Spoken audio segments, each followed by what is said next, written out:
कहाँ से आया सिंहासन, कौन थी 32 पुतलियां? प्राचीन समय की बात है। उज्जैन में राजा भोज राज्य करते थे। वो बड़े दानी और धर्मात्मा थे। उनके बारे में प्रसिद्ध था कि वो ऐसा न्याय करते कि दूध और पानी अलग अलग हो जाए। नगरी में एक किसान का एक खेत था, जिसमें उसने कई साग सब्जी लगा रखी थी। एक बार की बात है कि खेत में बड़ी अच्छी फसल हुई। पूरी जमीन पर तो खूब तरकारियां आई, लेकिन खेत के बीचों बीच थोड़ी सी जमीन खाली रह गई। हालांकि किसान ने उस जमीन पर भी बीज डाले थे, लेकिन वहां कुछ नहीं उगा। किसान ने वहां खेत की रखवाली के लिए एक मचान बना लिया। जब भी किसान मचान पर चढ़ता, अपने आप चिल्लाने लगता, कोई है, राजा भोज को पकड़ लाओ और सजा दो, मेरा राज्य उससे ले लो, जाओ जल्दी जाओ। सारी नगरी में ये बात आग की तरह फैल गई और राजा भोज के कानों में पहुंची। राजा ने कहा, मुझे उस खेत पर ले चलो, मैं सारी बातें अपनी आंखों से देखना और कानों से सुनना चाहता हूँ। राजा भोज जब उस जगह पहुंचे तो उन्होंने भी वही देखा कि किसान मचान पर खड़ा है और कह रहा है, राजा भोज को फौरन पकड़ लाओ और मेरा राज्य उससे ले लो। ये सुनकर राजा चिंतित हो गए, चुपचाप महल में लौटा आए। उन्हें रात भर नींद नहीं आई।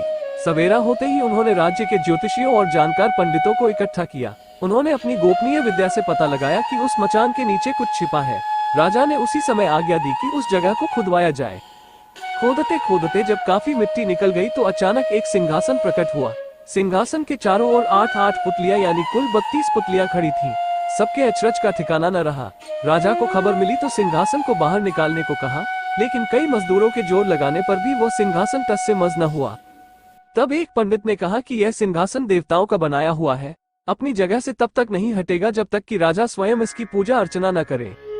राजा ने ऐसा ही किया। पूजा अर्चना करते ही सिंहासन ऐसे ऊपर उठाया मानो फूलों का हो। राजा बड़े खुश हुए। सिंहासन में कई तरह के रत्न जड़े थे, जिनकी चमक अनूठी थी। सिंहासन के चारों ओर 32 पुतलियां बनी थी। उनके हाथ में कमल का एक एक फूल था। राजा ने हुक्म दिया कि खजाने से रुपया लेकर सिंहासन दुरुस्त करवाएं। सिंहासन सुंदर होने में 5 महीने लगे। अब सिंहासन दमक उठा था। जो भी देखता देखता ही रह जाता। पुतलियां ऐसी लगती मानो अभी बोल उठेंगी। राजा ने पंडितों को बुलाया और कहा, आप लोग कोई अच्छा मुहूर्त निकालें, उस दिन मैं इस सिंहासन पर बैठूंगा। दिन तय किया गया। दूर दूर तक लोगों को निमंत्रण भेजे गए। तरह तरह के बाजे बजने लगे। महल में खुशियां मनाई जाने लगी। पूजा के बाद जैसे ही राजा ने अपना दाहिना पैर बढ़ाकर सिंहासन पर रखना चाहा कि सारी पुतलियां खिलखिलाकर हंस पड़ी। लोगों को बड़ा अचंभा हुआ कि यह बेजान पुतलियां कैसे हंस पड़ी। राजा ने अपना पैर खींच लिया और पुतलियों से पूछा, ओ सुंदर पुतलियों, सच सच बताओ कि तुम क्यों हंसी? पहली पुतली का नाम था रत्नमंजरी। राजा की बात सुनकर वह बोली, राजन, आप बड़े तेजस्वी हैं, धनी हैं, बलवान हैं, लेकिन इन सब बातों का आपको घमंड भी है। जिस राजा का ये सिंहासन है, वह दानी, वीर और धनी होते हुए भी विनम्र थे, परम दयालु थे। राजा बड़े नाराज हुए।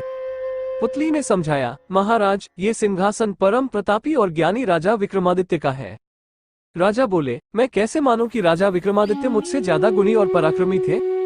पुतली ने कहा, ठीक है, मैं तुम्हें राजा विक्रमादित्य की एक कहानी सुनाती हूँ। सिंहासन 32 पुतली के नाम है।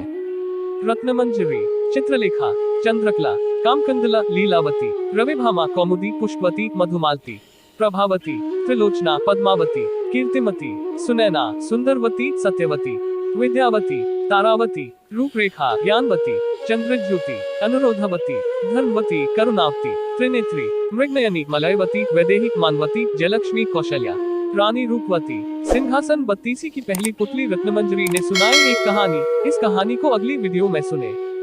धन्यवाद।